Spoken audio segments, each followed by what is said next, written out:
His 12th District congressional race is considered one of the most competitive in the country and pits incumbent Democrat Bill Enyart of Belleville against 10-term state representative Mike Bost of Murfreesboro. The district stretches from Alton to Cairo and includes Scott Air Force Base, East St. Louis, and lots of farm country. We have both candidates with us in studio today, appearing separately. We picked names out of a hat, and that determined that Mike Bost would appear first. Mike Bost, nice to have you with us. It's nice to be with you, John. Thank you so much for having me on. Our time is somewhat limited today, so I'd like to begin with the ad. Okay. You know of which I'm yes. speaking. It's the attack ad, which shows you in the legislative floor tossing papers and shouting. Right. A lot of people have suggested that ad has backfired on your rival. Yeah, and I think the polls have shown that. But let me first off explain about the ad and the issue that occurred. My wife thinks it's amazing that they're trying to paint that I'm like that all the time, but I've been in the Illinois General Assembly 20 years, and I only have 2 ties on during the entire time, and she said she's bought more ties than that. But that being said, that the day that the real rant occurred and the issue occurred was just about 2 weeks after Nancy Pelosi had said we need to pass a bill so we can find out what it will do. The thing is, we had went in the Illinois General Assembly. We'd been working very hard for about a year and a half on the pension bill. I came in that morning as one of the floor leaders, and I asked our staffer, hey, Mike, I got to find out about the bill. And he goes, I said, there's some points in there that I need. He said, it got changed. I said, how much? What got changed? He said, all of it. I said, when? He said, in the middle of the night. I said, who changed it? He said, Speaker Madigan. I said, we got to be, this was 7:10, and I said, we've got to be in committee to vote this out at 8 o'clock. He said, yeah, I know. I said, so what's in it? He said, we don't know. We haven't got it yet. 10 minutes before committee, they brought a 198-page bill. It went out on a partisan roll call and then was brought to the floor. The problem is that's not the way government was supposed to be. And we have dealt with that in the state of Illinois for a long time, and the constituents of the state of Illinois understand that. And sometimes there are 3 things that I will stand up and argue for. If somebody does something to violate your rights under the Constitution, either the state of Illinois or the United States Constitution, then it's worth standing up to argue for. I didn't get violent. I got loud. And when the other issue is if somehow rules have been put in place so that your representative, either your representative from the district in which you live, or I, as your representative, do not have the right and an equal playing field to represent you the way that I've been elected to do. Those 2 issues were violated that day. And so, and the bright side is we were able to stop a bill that was very, very bad. We were able to stop it that day. The other issue is if you do anything to my children or wife, then that's probably out there. Do you think things are going to be any different in Washington if you are elected? I mean, no, look at our Congress today. You're right. And let me tell you this. I've spent the last 20 years working side by side in bipartisan manner. I believe that what's going on in Washington has failed. Now, I do believe that many bipartisan bills have been passed over the Senate, and I think the Senate needs to have a lot of correction. There's 360 bills actually on the desk of Harry Reid that have been passed in a bipartisan manner. Now, you may agree with them or disagree with them, but let them have their hearing. And that's what we've dealt with in the state of Illinois. So that does need to be changed, and I hope the voters are going to send a clear message that needs to be changed. I think a lot of people might wonder why anyone would want to go to Congress these days. With an approval rating around 12, 13%, whatever it is, it's remarkably low. Why the heck bother? Well, it took a lot of prayer and a lot of decision making to make the decision with my family. And they've lived in Illinois politics for all these years, and all of my children are now adults. We've got 9 grandchildren, but I could have went ahead and stayed in Illinois and not ran for this job. But the reality is then I couldn't look the 9 grandchildren in the eyes and tell you, at least I tried. If we all have the attitude, well, we can't change it. That's not the way it was set up. We have a golden opportunity in this country, and it's a great country. If we don't like the way things are going, we can elect different people to come up with different ideas, to work forward, to try to make it better. Sometimes it doesn't work, but hopefully it will. I mentioned that the district, which rambles on from all the way south.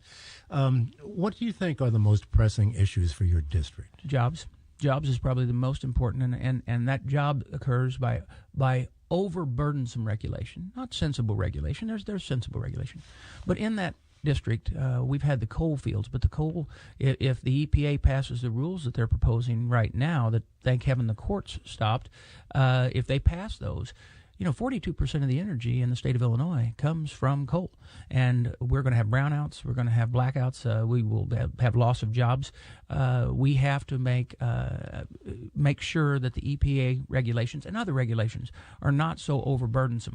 One thing that is also very important is the pipeline. The pipeline, if you understand, it has a Y-off right across the river in Wood River, which is in the district, and then ends just north of Mount Vernon. If the Keystone Pipeline is passed, it does tremendous things. It does provide us a quicker way to transport and a safer way to transport our fuel or our oil to the refineries. It also then frees up those vehicles that we're now using to transport that fuel and actually brings the cost for things like grain hauling down. That's one thing that we've discovered.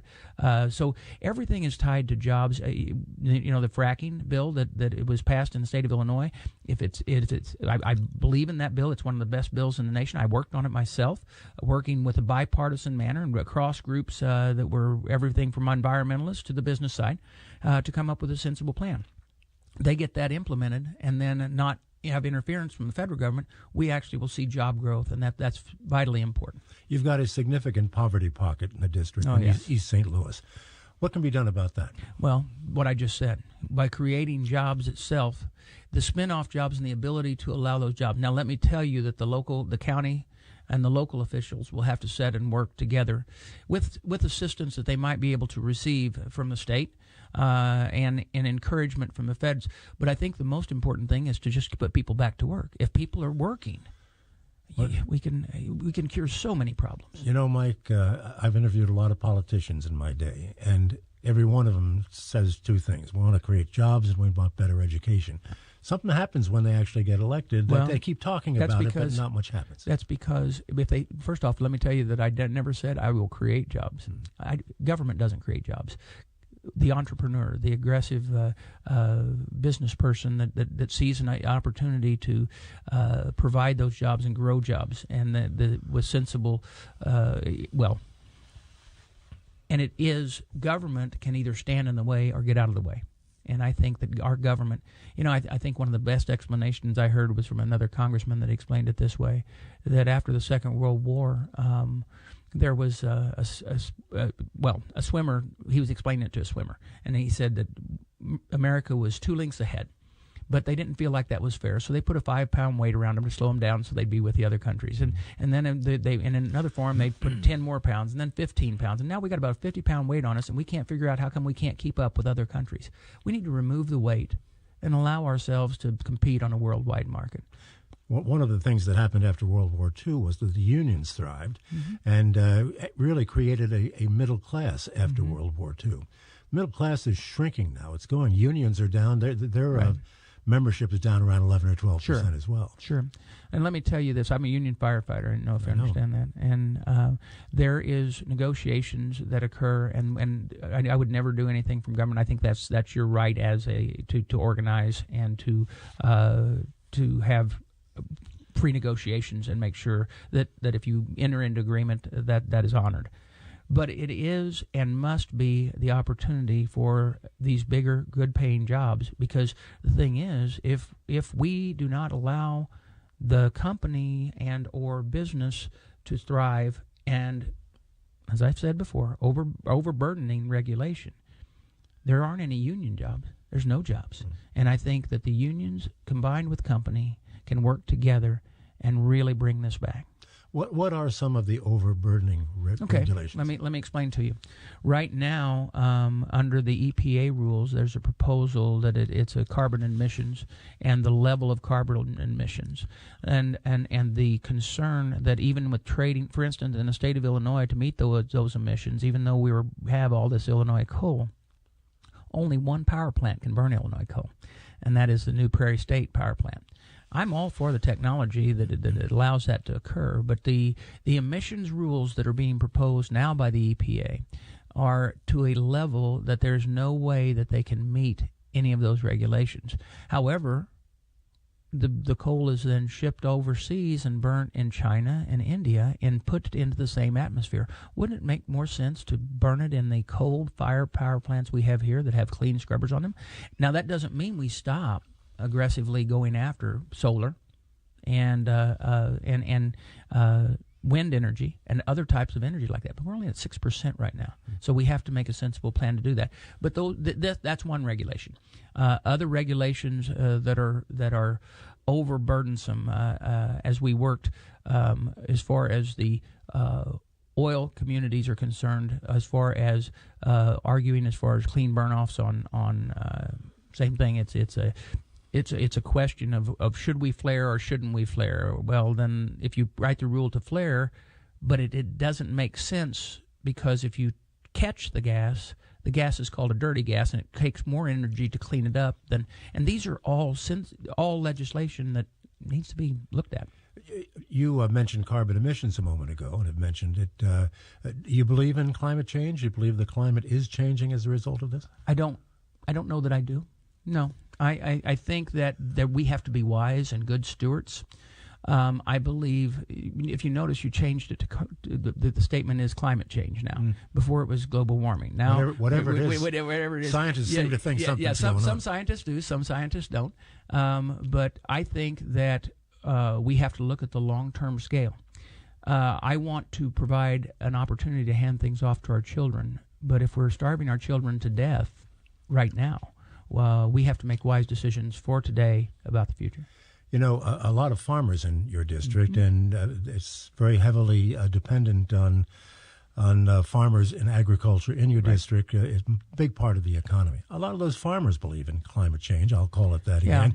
And they're concerned because they feel that their crop yields are going to go down and that their revenue is going to go down, and they're going to look to government for some sort of help when this happens. And they're convinced it's going to happen. Well, I don't think they all are, though. And I work with the farmers on a regular basis. Though I know that the Farm Bureau endorsed my opponent. That's because I don't have when we talked about that, it's because they would go strictly on your federal record. My state record, I've always been endorsed by the Farm Bureau. The Farm Bureau, working with them to come up with sensible plans. You know, whether it's the Farm Bill or whatever. But the concerns that the farmers that I deal with is to make sure that they can get the best price that they can for their grain, to make sure, as I was talking about the fact that right now they're having to pay so much money to have it transported because we're not allowing the Keystone Pipeline to do what it's supposed to do.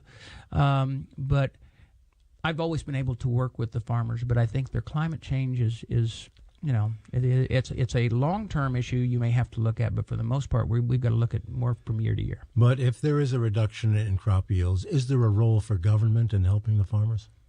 There has to be some sort of role. That's why the Farm Bill came out in the first place. I'm not one for big government giveaways or everything like that, but we need to make sure. There's so many people that live in our inner cities and other places, for that matter, that are not involved in agriculture, that automatically believe that those products just naturally show up in your grocery store. And I know from my experience of working in the family business that I did, working side by side with farmers, everything from hauling fertilizer, lime, and grain from the fields, that there's a lot that goes into it. And what we've done with some sensible and good studies and development of our seed crops and the production levels. But we've got to continue to make sure that the breadbasket continues to exist. A couple of the hot-button issues that always come up in the campaigns, a quick response to these, if you will. Gay marriage, your position? I've never supported gay marriage. Abortion? I'm pro-life. Abortion rights? I'm pro-life. Right. Let's go to the phones and bring in Jerry, who's calling from O'Fallon, who wants to get in on the climate change discussion, I believe. Jerry, go ahead. Well, good morning. I was kind of listening very carefully, and I was very impressed until you started talking about, some scientists believe and some scientists don't believe in climate change. And I think it's more accurate to reflect it's about 95% of climatologists believe that climate change is real and it is a function or a byproduct of human activity. And to be honest, up until then, I kind of thought you sounded like someone with original ideas, but that's one of the major talking points that gets stressed over and over again. And I'm sorry, I believe it affects your credibility. Well, I have worked side by side with those that, Southern Illinois University is right there in my district. I work with many of the scientists and have talked with them.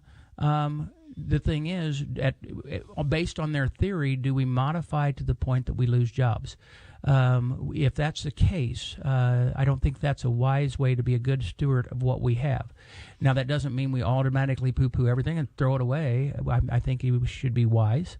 I think you should look at if the long-term goals and check to see if what is being predicted by scientists are slowly coming to fruition, or if there's something showing different than that. But to say that we're all of a sudden going to stop people from having the opportunity to provide for their family today from something that the scientists say may affect us in 200 years or 300 years, we need to go ahead and be wise in studying that, but we should not put people out of work based on that today. I believe that's another straw man argument, that it's not taking away jobs now. In fact, investing in the energy of the future is a better way to I have no a sustainable economy. I have no problem with that. I think that, as I said earlier, I am really in support of wind energy and solar energy. But right now we're at a 6% level. We cannot walk away in the state of Illinois from the fact that we have 42% that's provided by coal, and we can't instantly throw the switch and walk in a different direction. We can wisely allow investment into those other areas, but we must make sure that we still provide, because the thing is, if the implementation of those rules that were set forth by the EPA right now, which doesn't go through the Congress, by the way, which is a unique thing about our situation in the state of Illinois, or not in the state of Illinois, but in the federal government, on how we implement rules, but those do not go through the Congress, or just by the EPA. If we allow those to be implemented, the amount of brownouts, blackouts, and the fear of what the price of that electricity will be when someone is on a set income and all of a sudden their bill goes from $50 to $500. We talked about agriculture a little bit. Let's talk about Scott Air Force Base and its future. There are some who think it may not have a future. Well, I'm going to tell you that any legislator that represents this area must know that it must have a future. Let me tell you that as a Marine, I was part of the Marine Air Wing, but every branch of the service uses Scott Air Force Base as a control center for the moving of not only troops but products and everything that is in the disaster relief, everything. Yeah, everything. So it is the hub, and it is so centrally located. It must be done to make sure not only that it is supported where it is now, but it must be expanded, and I believe that's the case. How much of a threat do you think exists for Scott? It's such a huge complex. The thing is, any base, as a congressman, you should be able to work with your colleagues to make sure that you are able to understand that anyone is danger at any time. My job would be to make sure that that danger doesn't come to fruition. All right. Well, that is certainly another important aspect. Yes, it is. How many jobs are involved at Scott? Do you know offhand? I had that originally, and I'm drawing a blank. The House would not be dealing per se with situations such as exist now in the Middle East with ISIS, for instance, and with what's going on in Iraq and Syria. But you are a veteran. What are your thoughts with regard to Well, let me explain to you that I think that troops should have been left at a sensible level anyway. We're dealing with nations that have never had an elected form of government, and they're the early stages of going through that. We should have protected our interests there. It's a shame that that it has turned the way it has. The question is, do you put boots on the ground or everything like that? As your congressman, I would study that very closely. Let me tell you, I have a unique side in this. Not only am I a veteran and a Marine, so I have that military side where I would look at that, but I also have a son who is a Marine. Mm-hmm. And the roughest day of my life was the day that I watched him go to Iraq. So as a legislator, it will be something very, very important each time things would come before me that I would make that decision. I support a strong military. I support a force in readiness, but I need to make sure that if I'm going to sign off and say that I'm going to vote, if it's in a situation like that, that I understand that those are someone's sons and daughters. Should we put boots on the ground to go after these ISIS forces? I almost believe that we're going to have no choice but to put boots on the ground in some way, because the airstrikes are not showing that we're gaining the ground necessary. You'd love to say the other units, the other countries would be able to do that for us. I'd love to see them do that, but the reality is it is in the president's hand to make that call. Are we doing enough for our veterans? No. No. I think our VA system and everything and the failures that have occurred is an administrative problem that needs to be aggressively gone after. There's some commitments that have been made to our veterans, whether it's at Marion or here in St. Louis. We need to make sure that those services are provided. And I think all members of Congress should argue for that with the sacrifices that these ladies and gentlemen have made. Has somebody dropped the ball? Yeah, I don't, and I think that we've seen that a lot in a lot of the administration issues, not only with the VA, IRS, EPA. The list goes on and on. I mean, we've even got a situation where one of the most important things. Let me tell you that it's no surprise to anybody that I was not a supporter of Barack Obama as president, but he's my president.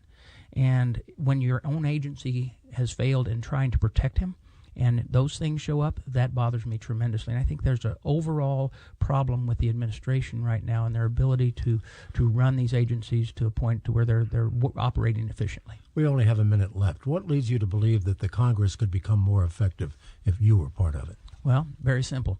I've been able to work in the state of Illinois in a bipartisan manner for issue after issue. I'm very familiar and with working and making sure that I'm taking the opinions of the people I represent to Springfield. I can do that same thing in Washington. Many of those members that are in Washington, I've actually, from Illinois delegation, I've served with already. I know how to work with them. All right. Any final point you'd like to make in 15 seconds? Just thank you for having me on today and look forward to the next 19 days and hopefully I'm going to ask for people's votes, and they're going to get out and vote. I'm sure you'll be happy when the 19 days are over. I will do that. Mike Bost, I want to thank you so much for being with us and coming to our studio. Good luck on November 4th. Thank you. As you run for Illinois' 12th Congressional District. We'll be back with incumbent Congressman Bill Enyart in just a moment. This is St. Louis on the Air on St. Louis Public Radio, 90.7 KWMU.